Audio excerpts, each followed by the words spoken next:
12 से 1 बज गेले बल में करे वटिया न फेरे। 12 से 1 बज गेले बल में करे वटिया न फेरे।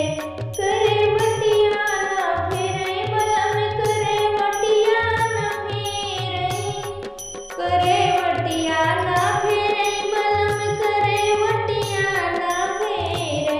12 से 1 बज गेले बल में करे वटिया न फेरे।